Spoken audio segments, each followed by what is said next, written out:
नमस्कार, आप देख रहे हैं सूर्य समाचार और मैं हूं आपके साथ मुकेश राजपूत।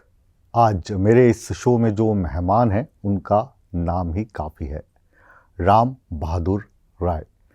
नाम तो आपने पढ़ा भी होगा, सुना भी होगा। ये वो नाम है जो लगभग 6 दशकों से अपनी बेबाकी के लिए जाना जाता है। मुकेश राजपूत शो में आपका स्वागत है।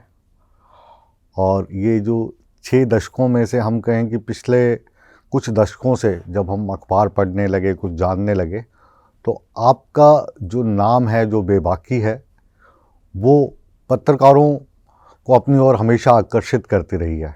और उसी को पढ़ते, जनसत्ता के दौर में आपकी बेबाकी के किस्से सुनते हम बड़े हुए हैं। सौभाग्य है कि आज आप हमारे शो में हैं। कहाँ से शुरुआत हुई इस सफ़र की, थोड़ा सा शुरू में हम ये जानना चाहेंगे।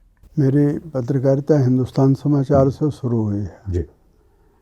और जब इंदिरा गांधी ने हिंदुस्तान समाचार पर रिसीवर बैठा दिया, उस समय मैं अरुणाचल में होता था और मुझे रेडियो से खबर मिली, तो मैंने सोचा कि अब मेरी पत्रकारिता हो गई ख़त्म।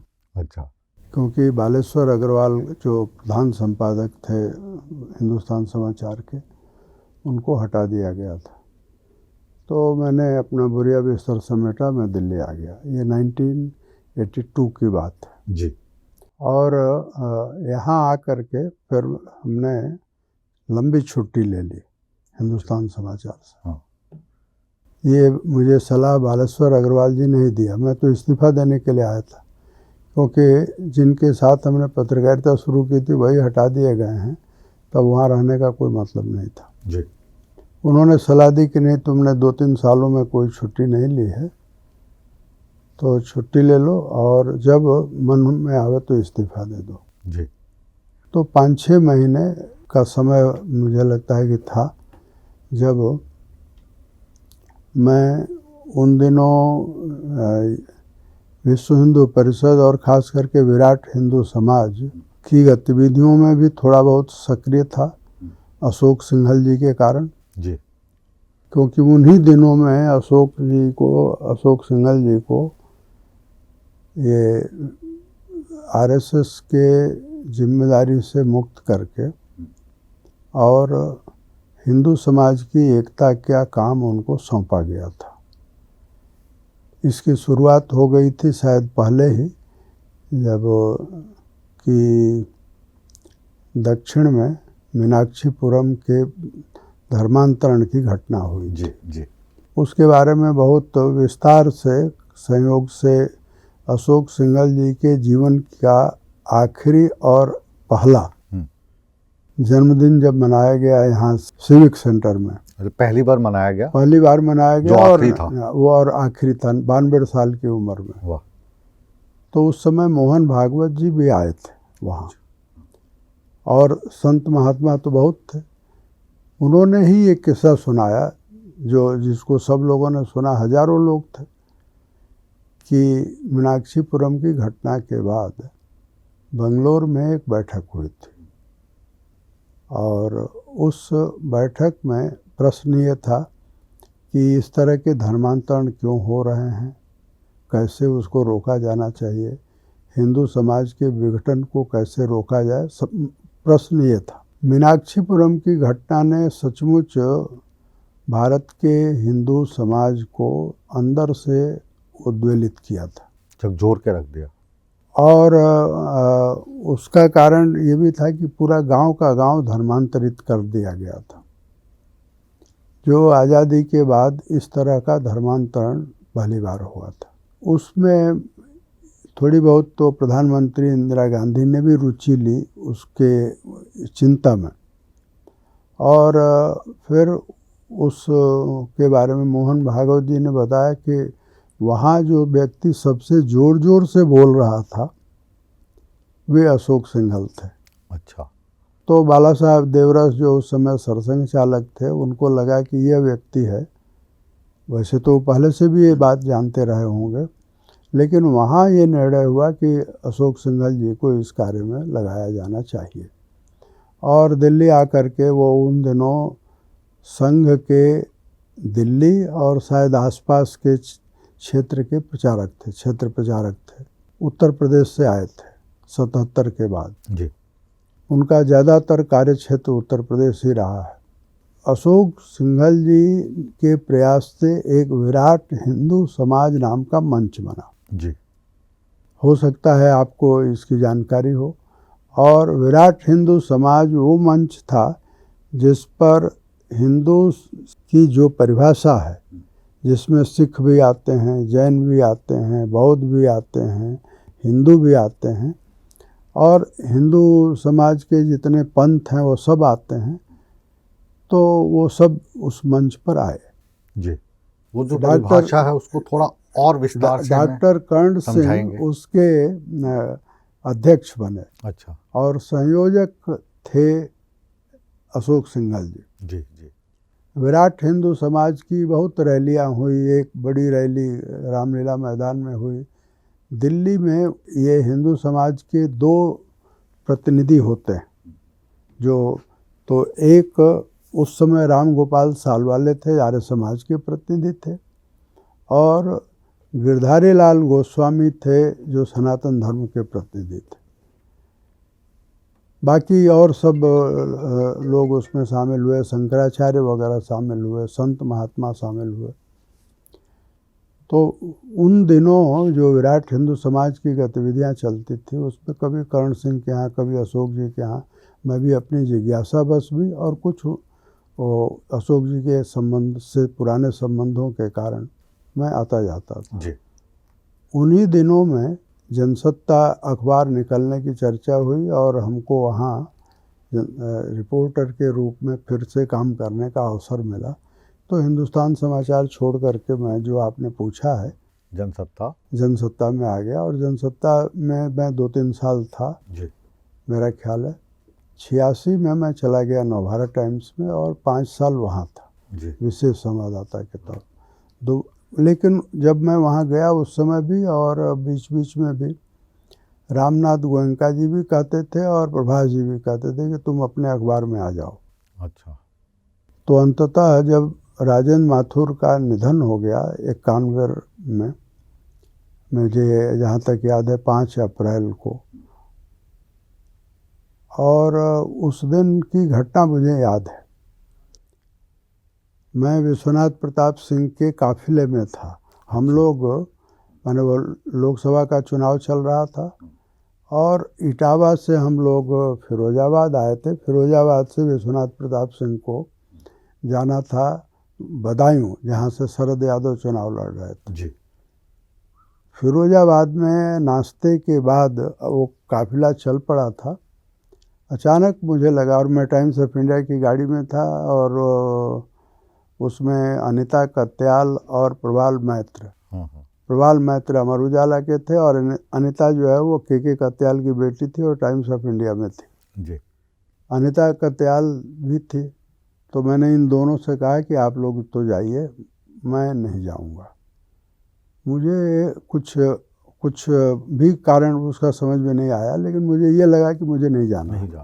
अचानक मतलब आपको ये ख्याल आया? नहीं, हमको कुछ मन की ऐसी स्थिति थी, मैं ये कहूँगा, कि हमने कहा कि नहीं जाना है।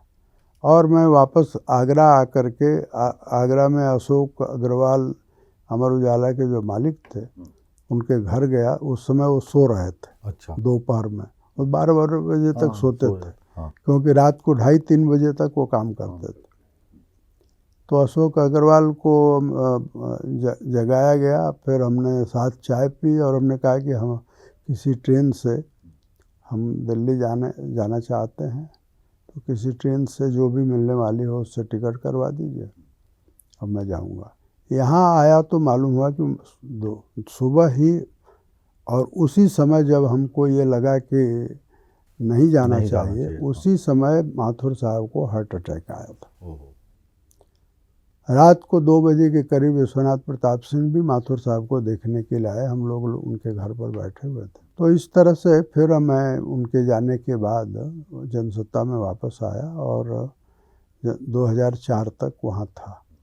लेकिन पत्रकारिता मेरी अभी भी चल रही है। मैं बिल्कुल, नियमित बिल्कुल। कॉलम लिखता हूँ। बिल्कुल बिल्कुल। और हिंदुस्तान अच्छे समाचार से अब फिर से मैं जुड़ गया हूँ। हाँ हाँ ये सब है, जी तो लिखना पढ़ना ही मेरा काम है। हाँ।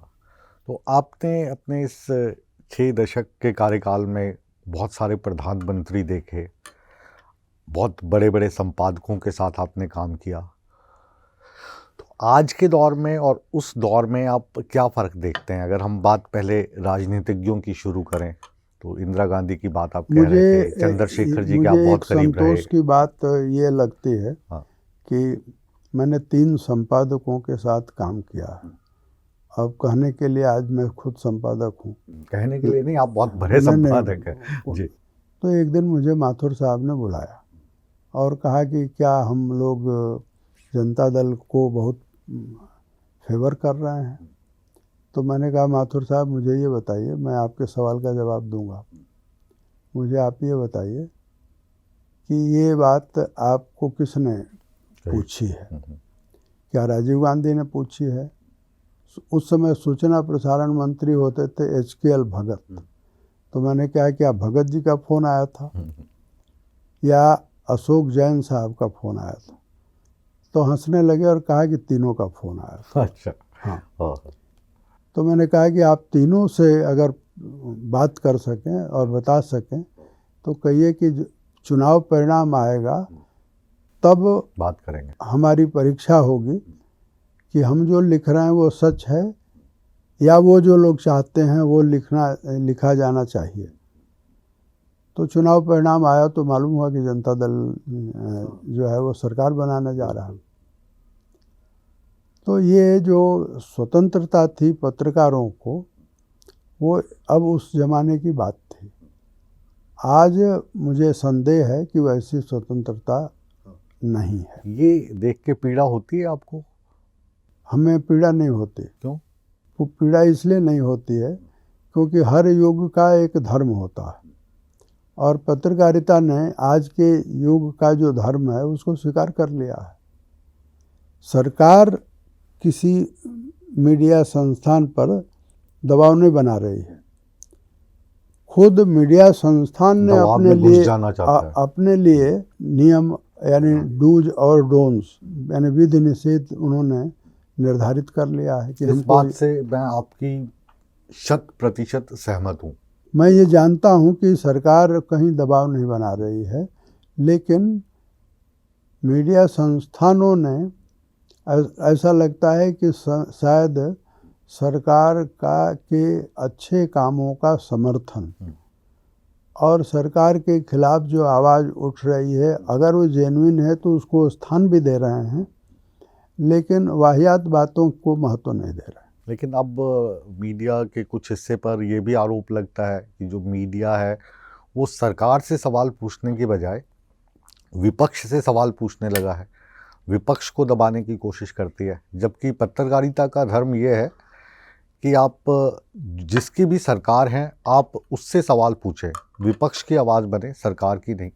देखिए, भारत में आज़ादी के बाद और 52 के बाद खास करके जो लोकतांत्रिक विकास हुआ है, तो उसमें हर हिस्से में मैं इसको कहूँगा 52 से लेके अब तक हमारे यहाँ जो राजनीति है वो 5 चरणों में बटी हुई है और उसी तरह से पत्रकारिता भी 5 चरणों में बटी हुई है।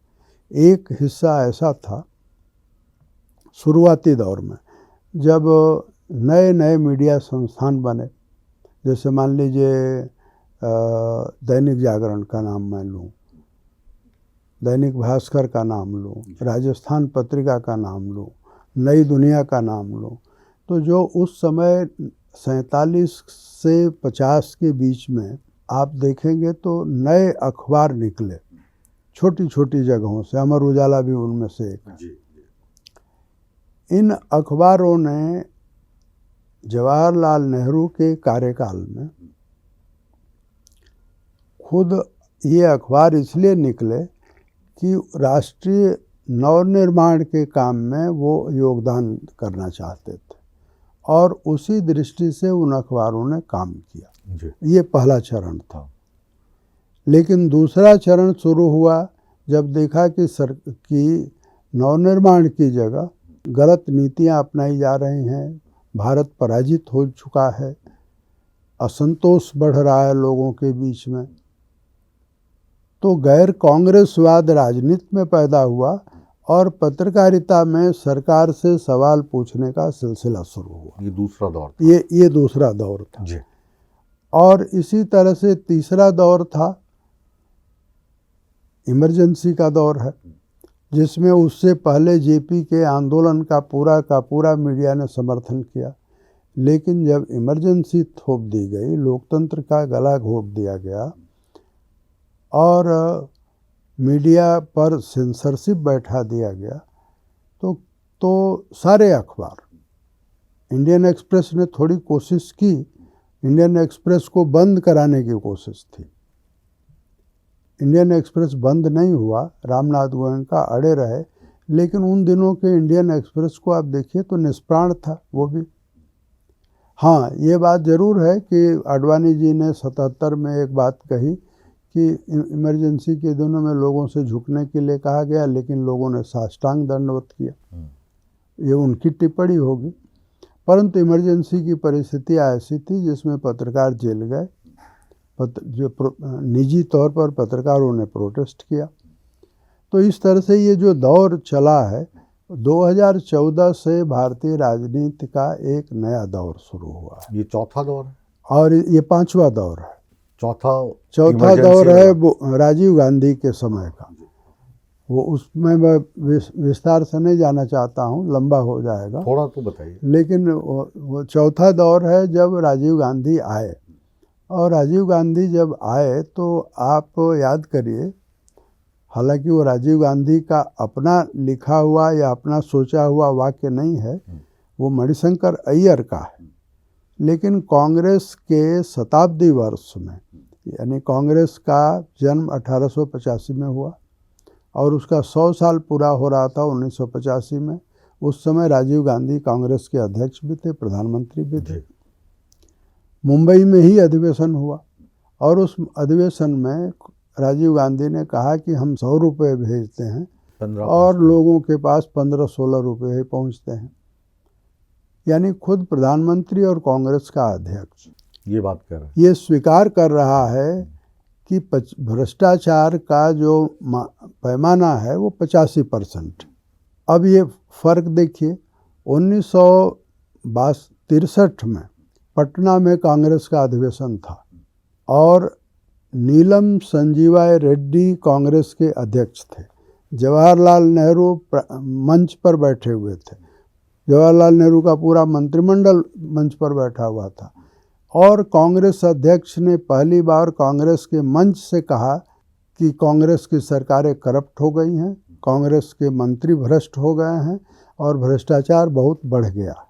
अब ये बात ऐसी थी कि रूलिंग पार्टी का अध्यक्ष बोल रहा है, लिहाजा उसी समय पहली बार संथानम कमेटी बनी इस बात की जांच के लिए कि दरअसल जो कांग्रेस के अध्यक्ष कह रहे हैं उसमें सच्चाई है या नहीं है, और पाई गई कि सच्चाई है।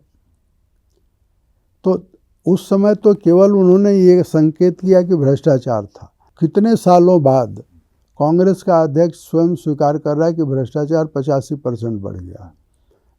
अब वही कांग्रेस का अध्यक्ष और वही प्राइम मिनिस्टर बोफर्स में दलाली में फंस गया।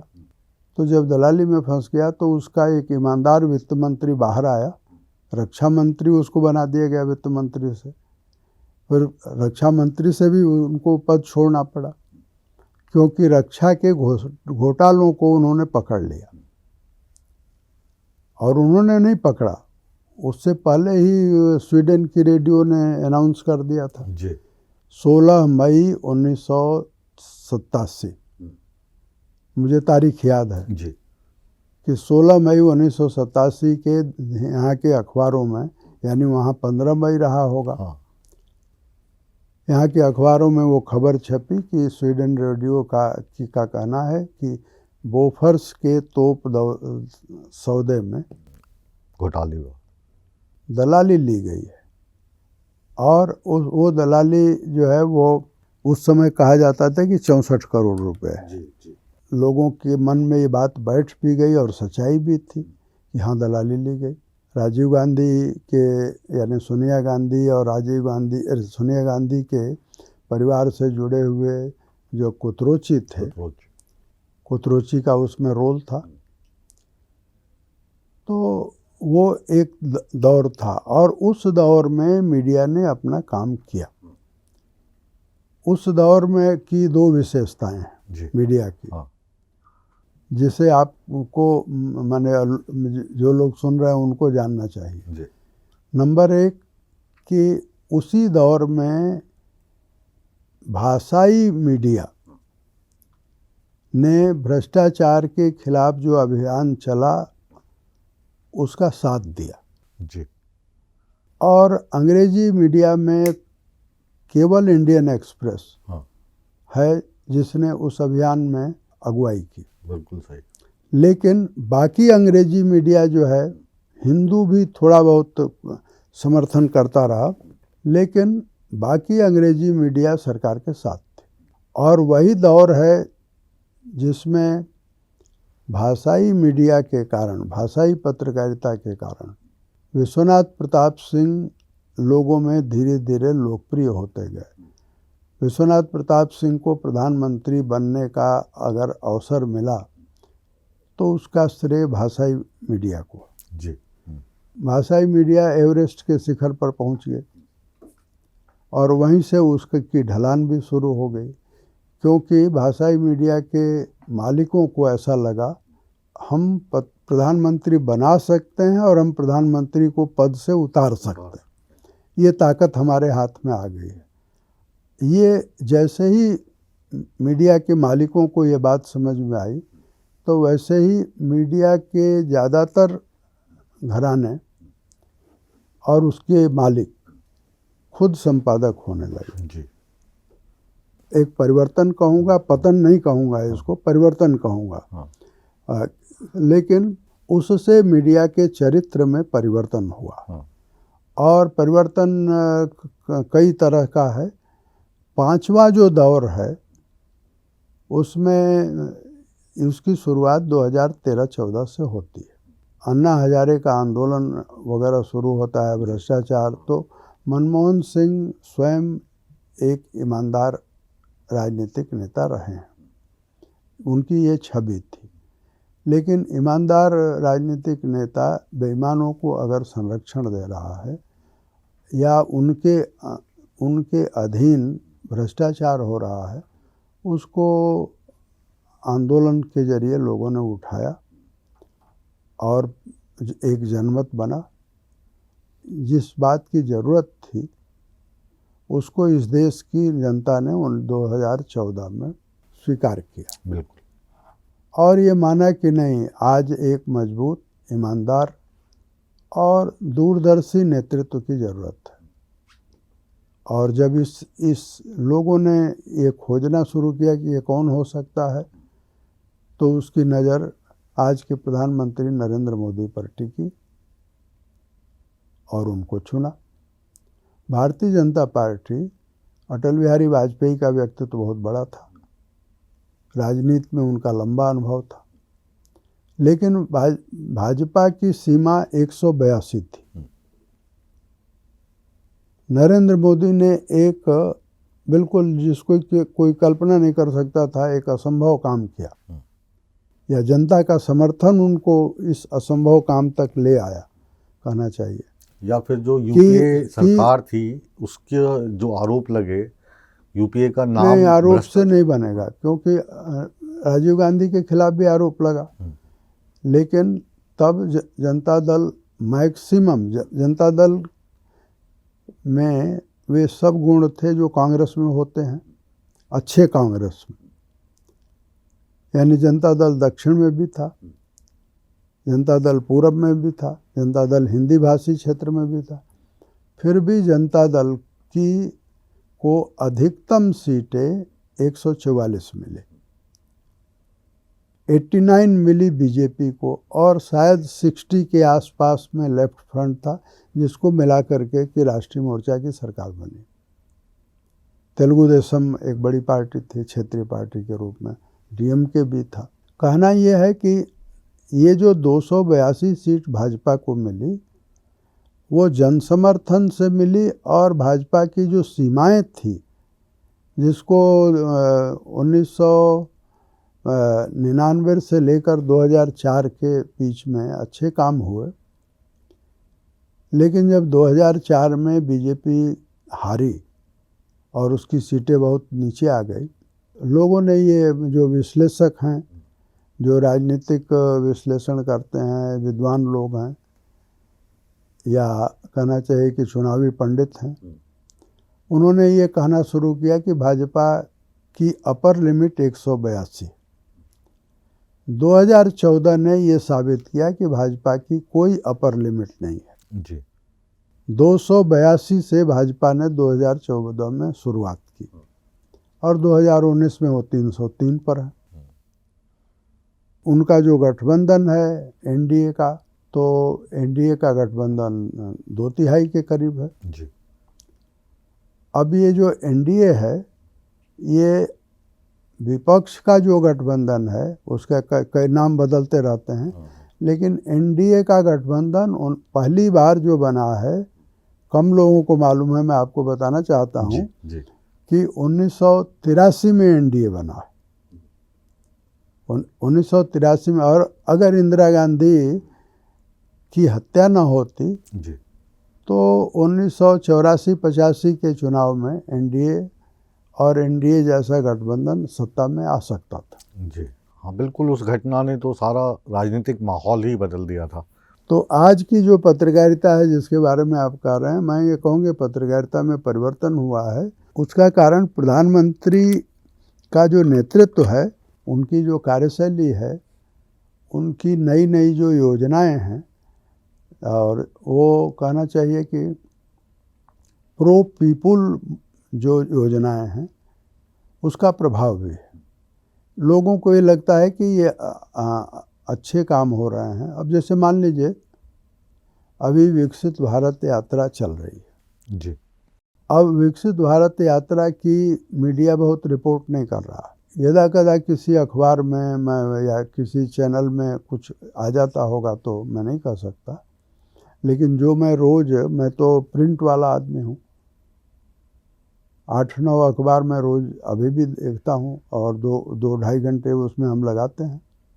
कुछ पुरानी आदत बनी हुई है कि निशान लगाते हैं, उसको पढ़ते हैं, कुछ को सुरक्षित रखते हैं कि बाद में पढ़ना है। तो मैं देखता हूँ कि विकसित भारत यात्रा एक जन अभियान चल रहा है।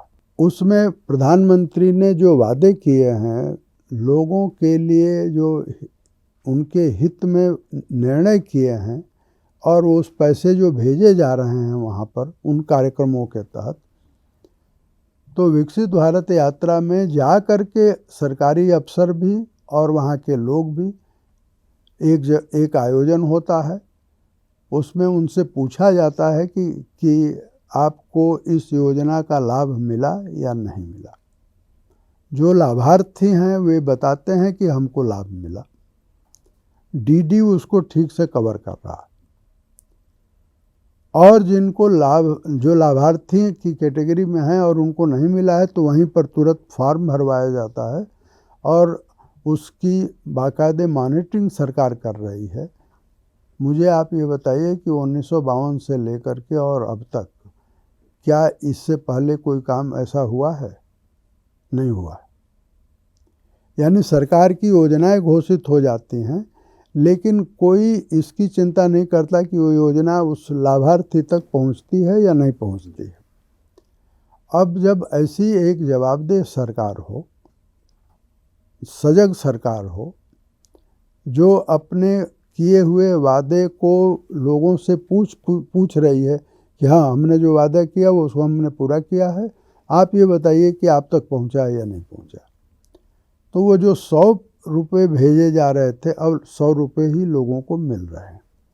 ये बड़ा भारी परिवर्तन है। बड़ी बात। मैं ये कहूँगा कि पत्रकारिता जो पहले दौर में थी, यानी 1952 से लेकर के और 62-63 तक, इस एक दशक की जो पत्रकारिता थी, वो भारत के नवनिर्माण में योगदान देने वाली पत्रकारिता थी। 2014 से अब जो पत्रकारिता है, मैं पत्रकारिता को मानता हूँ कि ये प्रो पीपुल हुई है, और इसलिए वो ये बताने की का काम कर रही है कि ये अच्छे काम हो रहे हैं, उन अच्छे कामों को लोगों तक पहुंचा रही है। और जो लोग ओपिनियन मेकर हैं या ओपिनियन पीस लिखते हैं अंग्रेजी अखबारों में या अपने जो सोशल मीडिया पर, तो वो अपनी बात भी कह रहे हैं और सरकार की आलोचना भी कर रहे हैं, और उनकी आलोचना पर उनको दबाने की कोई घटना नहीं है। हाँ, जिन घरानों ने चीन से अपना रिश्ता जोड़ लिया था, या कुछ घराने हैं जिन्होंने सोरो से अपना रिश्ता जोड़ लिया है, तो सोरो तो एक कहना चाहिए कि देश दुनिया भर में अराजकता पैदा करने और अशांति पैदा करने का माध्यम है। चीन की अपनी राजनीति है। तो जिन मीडिया घरानों ने चीन के साथ और सोरो के जॉन सोरोस जैसे जो लोग हैं, ये कितना प्रभावित कर पाते हैं हमारे जैसे देश को? अगर लोग सजग हैं तो ये कुछ भी नहीं कर पाते जो जैसा आज हो रहा है।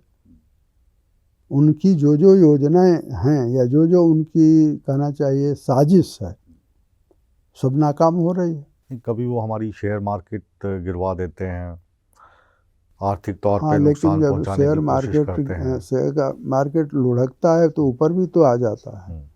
पर इसलिए आ गया है लाखों करोड़ों नहीं अरब चले गए हमारे, चले गए, वो वापस भी आ जाएंगे। ये जो आने जाने का सिलसिला है वो चलता रहता है जी। लेकिन यह है कि वो उनको उसमें कामयाबी नहीं मिल रही है जो वो चाहते हैं। हाँ, सुप्रीम कोर्ट ने मान लीजिए हिंडनबर्ग की जांच में सुप्रीम कोर्ट ने अगर जो फैसला सुनाया है वो ना सुनाया होता तो उनकी साजिश सफल हो जाती। सुप्रीम कोर्ट ने जो निर्णय दिया है उसने पाया कि नहीं, सेबी जांच कर रही है और सेबी को जांच करने दिया जाना चाहिए। दूसरी किसी एजेंसी की ज़रूरत नहीं, उसी के लिए बनी हुई है सेबी। तो वो तो जो एक साल का जो वक्फा रहा ये वाला हिंडनबर्ग की जो आप बात कर रहे हैं, इसमें हमारे कितना नुकसान हुआ, उसको उभरने में भी मुझे लगता भी एक साल और लगेगा। तो ऐसी चीज़ें ना हो पाएँ इसके लिए कुछ सरकार रणनीति अपनाती है अपनी, या सरकार के हाथ के बाहर की बात है ये सब चीज़ें होती रहेंगी, क्योंकि अगर आप देखें तो अंतर्राष्ट्रीय ताकतें या वे लोग जिनको लगता है कि भारत को अड़चन डालनी चाहिए उसकी प्रगति में, तो वो अपना काम करते रहेंगे। लेकिन हमारे यहाँ की संस्थाएं जो अच्छा काम कर रही हैं या जो संस्थाएं जिन कामों के लिए बनी हुई हैं, उनको अगर काम करने दिया जाए, उन पर कोई दबाव ना हो, वो कोई किसी साजिश के शिकार ना हो, तो हमको लगता है कि इस तरह की जो कोशिशें हैं वो विफल होती रहेंगी। अब जो नुकसान की आप बात कर रहे हैं, तो मुझे लगता है कि ये सब तो बाज़ार में होता रहता है, लेकिन उसका कोई व्यापक असर जनमानस पर हुआ हो या राजनीति पर हुआ हो या अर्थव्यवस्था पर हुआ हो, नहीं हुआ। क्योंकि उसका अगर व्यापक असर होता तो भारत जीडीपी की दृष्टि से भी और ग्रोथ की दृष्टि से, आर्थिक विकास की दृष्टि से देखा जाए तो दुनिया में अगर नंबर 1 पर है, वो उसकी गणना हो रही है, तो इसका मतलब ये है कि उनके जो भी प्रयास थे या जो भी उनकी साजिश थी वो सफल नहीं हुई जी। अब जैसे अभी आप बता रहे थे कि ये जो सरकार है ये फिर से जनमानस के पास जा रही है, ये पूछ रही है कि जो वायदे हमने किए थे वो पूरे हुए या नहीं हुए, आपको वो लाभ मिला या नहीं मिला। तो इन चीज़ों को ज़्यादा प्रसारित करने की बजाय आज भी जो सरकार है, मौजूदा सरकार है, वो फिर से पुराने जो अपने तरीके थे उन पे लौट रही है। जैसे आज की तारीख में अगर सबसे ज़्यादा बात हो रही है तो राम मंदिर की बात हो रही है। राम मंदिर की बात कोई नई नहीं है, आपने भी कहा था कि एक बार कि राजीव गांधी भी चाहते थे कि मंदिर बने, चंद्रशेखर आज़ाद भी चाहते थे कि मंदिर बने। तो अब 2024 में भी हमें मंदिर की बात करनी पड़ रही है चुनाव से पहले, तो इसको आप किस तरीके से देखते हैं? राजीव गांधी मंदिर बनाना चाहते थे या नहीं बनाना चाहते थे, इस पर प्रश्न चिन्ह है। और उस समय की परिस्थितियां बिल्कुल अलग थी। आज अगर सरकार मान लीजिए मंदिर की बात कर रही है, प्रधानमंत्री तीर्थ स्थानों पर जा रहे हैं, तो उसका संदर्भ अलग है। और मैं उसको इस रूप में देखता हूँ कि एक ऐसा प्रधानमंत्री इस देश को इस समय मिला है जो जैसे जितना अंदर है उतना बाहर है, यानी पारदर्शी है। वो अगर उनकी आस्था है तो वो केदारनाथ जाते हैं, वो राजनीति के दिखावे के लिए नहीं जा रहे हैं। तो इसको आप सांस्कृतिक पुनरुत्थान का एक दौर कह सकते हैं। जैसे मान लीजिए कहीं भी, चाहे दक्षिण हो, उत्तर हो या पूरब हो, पश्चिम हो, कहीं भी हो, नई पीढ़ी अपनी जड़ों से जुड़ रही है, अपनी परंपरा से जुड़ रही है। और प्राइम मिनिस्टर भी कह रहे हैं कि अगर आपको पर्यटन में जाना है तो भारत में ये जगह हैं। उसी तरह से जहाँ तक राम मंदिर का सवाल है, राम मंदिर का सवाल आज बिल्कुल ही नए संदर्भ में तीन तरह से है। पहला यह है कि एक संघर्ष का काल है, और कोई सोच भी नहीं सकता था कि सुप्रीम कोर्ट आम राय से ये निर्णय सुनाएगी कि वो जन्म स्थान है। वो हुआ, संभव हुआ, सुप्रीम कोर्ट ने किया। भारतीय जनता पार्टी ने जब ये सवाल 1988 में 1988 में पहली बार भारतीय जनता पार्टी ने पालमपुर के अपने प्रस्ताव में इस सवाल पर विचार किया था। वहाँ अंदर मतभेद भी थे, हम लोगों को मालूम है, लेकिन वो प्रस्ताव पारित हुआ कि हम अयोध्या के सवाल पर हम बीजेपी उसका समर्थन करती है। और भारतीय जनता पार्टी ने उस समय जो बात कही थी, संयोग देखिए कि उसको अपनी बात बदलने का कोई कारण नहीं मिला।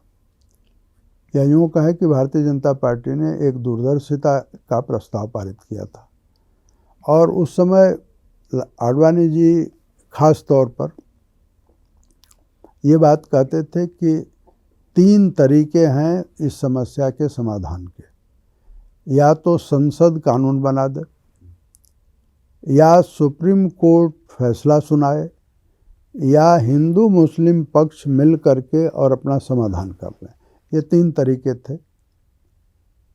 राजीव गांधी के बारे में मैं आपको कुछ बातें बताता हूँ। राजीव गांधी को मैं जानता था, उनसे मिला हूँ, कई बार बात भी हुई है। और राजीव गांधी के बारे में मेरी 2 जो धारणा है, और मैं मानता हूँ कि वो सही धारणा है। पहली धारणा यह है कि राजीव गांधी एक नेक इंसान थे, साफ दिल इंसान थे, लेकिन राजनीति की उनको ABC भी नहीं मालूम थी। राजनीति में वो नौसिखुआ थे, उनकी राजनीतिक समझ नहीं थी। तो जो कुछ उन्होंने किया, अच्छा किया अगर, तो इसलिए किया क्योंकि उनके अच्छे सलाहकार थे। उनको जब भ्रष्ट सलाहकार मिले, बेईमान सलाहकार मिले, तो उनको बोफर्स में फंसा दिया, और कुछ षड्यंत्रकारी सलाहकार मिले तो उनकी हत्या करवा दी। आज भी अगर राजीव गांधी की हत्या की साजिश की जांच हो तो कांग्रेस के बड़े नेताओं के चेहरे जो है वो बेनकाब हो जाएंगे। तो ये जांच क्यों नहीं हुई? पहले तो ये मान लेते हैं कि कांग्रेस की जांच सरकार हुई, लेकिन उस जांच को डाइवर्ट कर दिया गया। राजीव गांधी के हत्या की साजिश की जांच मुनीलाल जैन ने की, ML जैन ने की, परंतु उन्होंने जांच की 7 थ्योरी निकाल दी। मेरा उनसे मिलना जुलना था। उन दिनों हमने एक जनसत्ता में 2 दिन हमने एक रिपोर्ट लिखी थी और उस रिपोर्ट का शीर्षक था सोनिया गांधी बताएं कि राजीव गांधी की हत्या का रहस्य क्या है। और तब जब वो रिपोर्ट छपी तो पृथ्वीजीत सिंह, जो राजीव गांधी के बहुत गहरे मित्र थे, उनका फ़ोन आया। मैं उनसे कभी मिला नहीं था। उन्होंने कहा कि मैं आपसे बात करना चाहता हूँ, मिलना चाहता हूँ। तो मैं उनके यहाँ गया। 28 या 29 लोधी स्टेट में वो रहते थे उस समय। उन्होंने कहा कि ये जानकारी आपको कहाँ से मिली? मैंने कहा कि पृथ्वीजीत सिंह से नहीं मिली।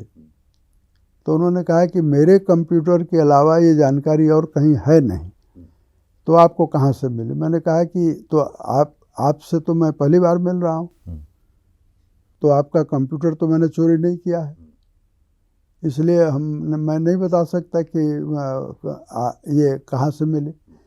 हाँ, आप मुझे ये बताइए कि मैंने जो लिखा है क्या उसमें कोई आपको उसकी सत्यता में संदेह है?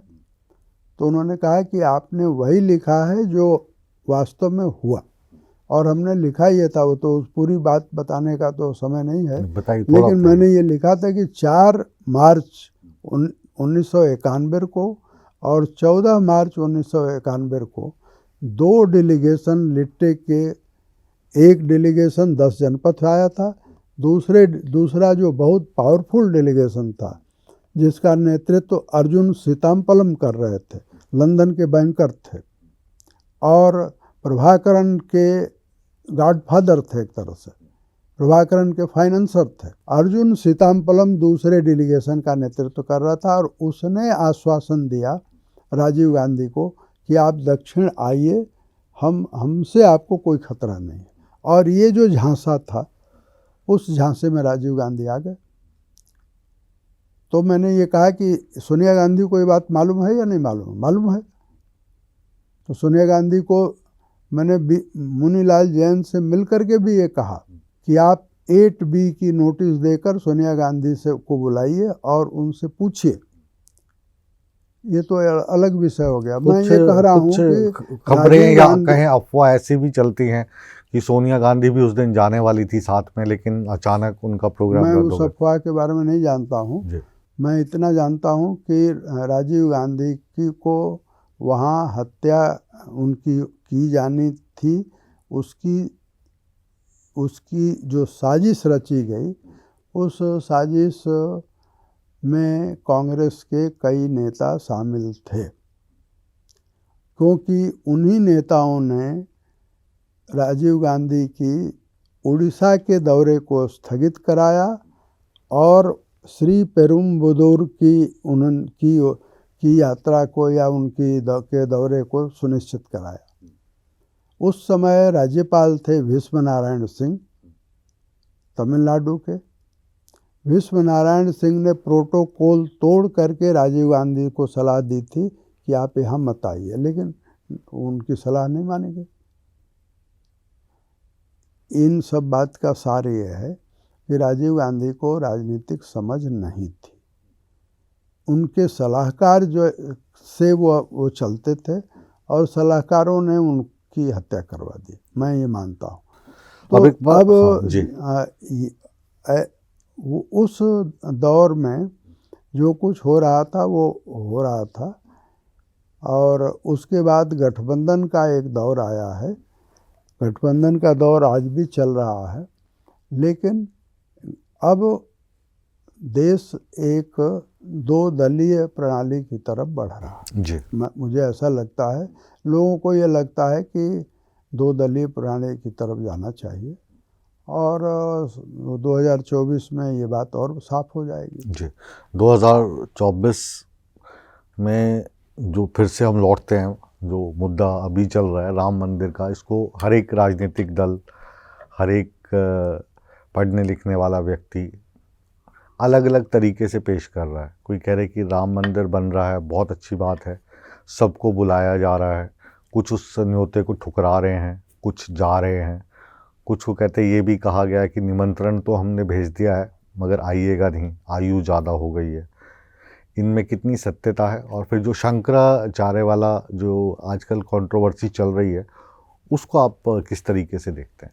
पहली बात यह है कि ये राम मंदिर का बनना उस सपने का पूरा होना है जो 500 साल से हिंदू समाज में पल रहा था, और यह कोई सुखद संयोग भी कह सकते हैं, और प्रधानमंत्री नरेंद्र मोदी के कार्यकाल की एक विशेषता भी कह सकते हैं कि उन्हीं के कार्यकाल में सुप्रीम कोर्ट का फैसला हुआ है।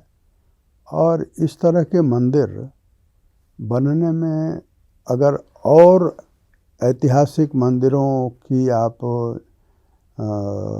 बनने की प्रक्रिया को जानें तो आपको मालूम हुआ कि सालों लगते हैं, लेकिन नृपेंद्र मिश्र जी की देखरेख में और प्रधानमंत्री की कहना चाहिए कि निगरानी में वो मंदिर अब यहाँ इस स्टेज में आ गया है कि वहाँ सुप्रीम कोर्ट के फैसले के अनुसार रामलला की मूर्ति स्थापित होगी।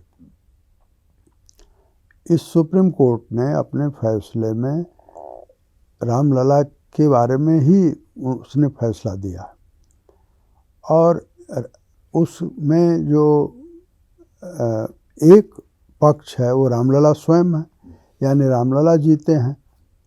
यही शुरू से मुकदमे का आधार भी था, कम से कम 89 से। देवकीनंदन अग्रवाल ने ये बात रखी थी कि रामलला स्वयं जो है अपना मुकदमा लड़ सकते हैं, और वहाँ से ये नई शुरुआत हुई थी। अब ये फैसला पहले भी आ सकता था, लेकिन आया 2019 में। पहले कब आ सकता था? पहले 2 बार ऐसे अवसर आए हैं जब ये फैसला आ सकता था। पहली बार चंद्रशेखर के समय में आ सकता था, क्योंकि चंद्रशेखर जी थोड़े दिनों के लिए प्राइम मिनिस्टर थे, लेकिन उस थोड़े दिनों में उन्होंने दोनों पक्षों को आमने सामने बैठाया, बातचीत करवाई, और वो धीरे धीरे मंदिर के पक्ष में फैसला करने की तरफ बढ़ रहे थे। उनके मित्र शरद पवार ने ये बात अच्छे अर्थों में, यानी चंद्रशेखर जी की तारीफ करते हुए और राजीव गांधी के समझ पर भरोसा करते हुए, उन्होंने राजीव गांधी से ये कहा कि चंद्रशेखर जी बहुत अच्छा काम कर रहे हैं, और ये मंदिर मस्जिद का जो विवाद है उसको भी हल कर देंगे। अब ये बात राजीव गांधी ने अपने सलाहकारों से की, और उन्होंने उनको सलाह दी कि अगर ये चंद्रशेखर जी को श्रेय मिलता है तो आप कहाँ के रहेंगे। हाँ। तो उन्होंने बहुत ही एक मजाकिया कारण बता करके समर्थन वापस ले लिया। क्या था वो मजाकिया कारण? कि उनके यहाँ कोई जो है वो उनकी जांच हो रही है, यानी इंटेलिजेंस उन पर बैठाया गया है, जासूसी हो रही है। लेकिन वो वास्तव में एक बहुत हल्का बहाना था जिसका कि मजाक हुआ, और बाद में राजीव गांधी को भी लगा कि हमने गलती कर दी है, तो वो मिन्नतें भी करने लगे चंद्रशेखर जी से। लेकिन चंद्रशेखर जी कुर्सी के लिए तो वो बने नहीं थे, ना ही कुर्सी की उन्होंने कभी लड़ाई लड़ी थी। उसूलों वाले व्यक्तित्व थे। उन्होंने निर्णय किया कि हम अब इस्तीफ़ा देंगे, और जा कर के उन्होंने इस्तीफ़ा दिया। जब वो बहस चली तो बहस में भी उन्होंने ये बात कही, और बहस के दौरान बहुत सारी बातें हुई। उसमें राजीव गांधी ने उनको समझाने की भी कोशिश की, देवीलाल को माध्यम बनाया। तो चंद्रशेखर जी ने देवीलाल से कहा कि प्रधानमंत्री आपको बनना हो तो बनिए, मैंने तो तय कर लिया कि मैं जा रहा हूँ इस्तीफ़ा देने। तो राजीव गांधी, एक समय ये था जब इसके बारे में निर्णय हो सकता था। दूसरा समय था अटल बिहारी वाजपेयी के समय। वाजपेयी जी ने कुछ कारणों से उसमें अड़ंगे डाले। मैं उस पर बहुत ज़्यादा विस्तार से बता सकता हूँ, लेकिन इस समय थोड़ा सा बताइए उसमें, थोड़ा सा जब आपको अगर याद होगा। लाल कृष्ण आडवाणी को डिप्टी प्राइम मिनिस्टर बनाने की जो बीजेपी के अंदर अभियान चला, उसके कारण से वाजपेयी जी ने जो हो सकता था उसको रोक दिया। और इसकी बहुत लंबी कहानी है, मैं उस पर अभी नहीं जाऊंगा। मनाली गए हुए थे वाजपेयी साहब? मनाली वगैरह की बात नहीं है। वो यहाँ जब उनको कहा गया कि आप प्रधानमंत्री पद छोड़ दीजिए और लाल कृष्ण आडवाणी को प्रधानमंत्री बनने दीजिए, ये बात उनको बहुत नागवार गुजरी। और उसके बाद जो बीजेपी के अंदर की राजनीति थी उससे चिढ़ करके उन्होंने मंदिर वाले प्रश्न पर जो वो कर सकते थे उससे उन्होंने हाथ खींच लिया। मैं मनाली का जो जिक्र कर रहा था, मैं भी पत्रकार के तौर पे मनाली पे था। वो अपनी कोठी के बाहर रुके हुए थे और तब उनसे सवाल पूछा। मैंने ही सवाल पूछा था, ये बाबरी मस्जिद को गिरने के लेके पहली बार उनकी प्रतिक्रिया आई थी कि बाबरी मस्जिद को गिराना गलत था। ये तो बहुत बाद की बात है। देखिए, बाबरी मस्जिद के गिराना के सवाल पर जो उनका अधिकृत बयान है वो 16 दिसंबर 1992 के लोकसभा के उनके भाषण में है जी। और वो अलग एक अध्याय है। 6 दिसंबर को रात को 10 बजे हमारी उनसे लंबी बात हुई है। हमने भी कुछ उनको अपनी बात कही, वो अलग विषय है। अंत में मैं आपसे यही जानना चाहूँगा, जो जैसा मैंने कहा, कुछ लोग जो है ये जो पूरी की पूरी प्रक्रिया चल रही है उसको राजनीतिक रंग दे रहे हैं कि ये तो जो कार्यक्रम है ये संघ का है, भाजपा का है। सोनिया गांधी को निमंत्रण भेजा गया लेकिन अभी उन्होंने ठुकरा दिया। वैसे ही जो शंकराचार्य हैं वो भी किसी वजह से नाराज़ हैं कि अभी मंदिर को जिस तरीके से पूरा होना चाहिए था वो पूरा नहीं हुआ। इस पर आपकी क्या टिप्पणी रहेगी? अयोध्या आंदोलन जब से शुरू हुआ तब से कुछ मौन और कुछ मुखर विरोध होता रहा है। मौन मैं इसलिए कह रहा हूँ क्योंकि जब मौन विरोध होता है तो तब उस समय उसी पार्टी में मौन समर्थन भी होता। 18 से 25 साल की एज के जो ज़्यादा बच्चे उनके अंदर एक नई ऊर्जा का संचार हो रहा है। वे ये समझ रहे हैं कि हमारा भारत बन रहा है, हमारे सपनों का भारत बन रहा है। ये पूरी जो चीज़ है पूरे भारत में देखी जा रही है, इसमें कोई दो राय नहीं है। तो ये इसीलिए मैंने कहा कि जो जिनको चुनाव लड़ना है वो अपनी कॉन्स्टिट्यूएंसी का ख्याल करेंगे और वो दया के पात्र हैं, क्योंकि उनको अगर देश का ख्याल होता तो वो कहते कि नहीं, आपने निमंत्रण दिया, हम भी जाते हैं। क्योंकि ये अवसर ऐसा है, प्राण प्रतिष्ठा का अवसर, जिसमें राजनीतिक संश्लेषण की एक नई राह खुल सकती है। यानी राष्ट्रीय सवालों पर हम एक हैं, दलीय सवालों पर हम अपने दल पर रहेंगे। बहुत।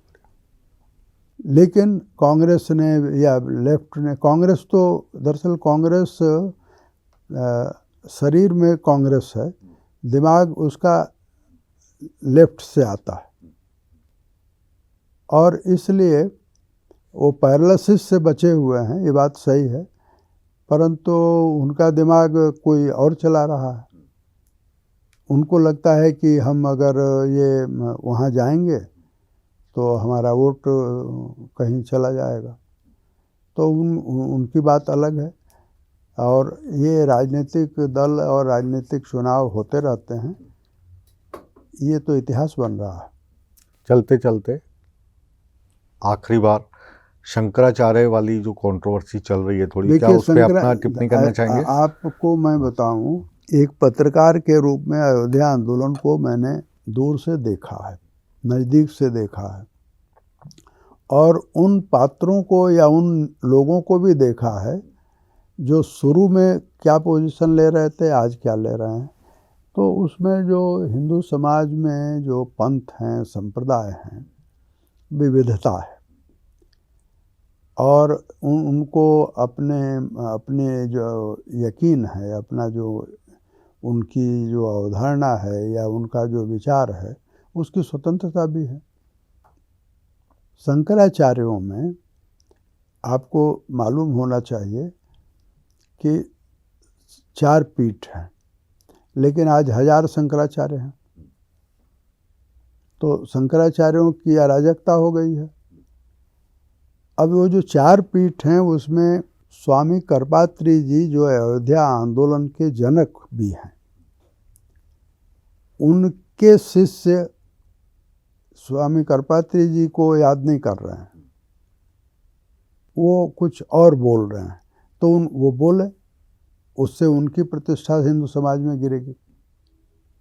लेकिन मोटे तौर पर संत महात्माओं में सब इसको अच्छा कार्य मान रहे हैं। आज आपसे मुलाकात हुई, लंबी बात हुई, आपकी पत्रकारिता को पढ़ते पढ़ते हम बड़े हुए हैं। आज आपसे मिलने का सौभाग्य हुआ और कुछ सवाल हमने अपने उम्र के हिसाब से, अपने तजुर्बे के हिसाब से आपसे पूछे। तो उम्मीद है कि जो दर्शक आपके बारे में और जानना चाहते थे और जिनके लिए आपकी प्रतिक्रिया बहुत महत्वपूर्ण रहती है, आपकी राय से वो अपनी राय बनाकर आगे लोगों तक पहुंचते हैं, उनको हमारा ये छोटा सा प्रयास ज़रूर पसंद आया होगा।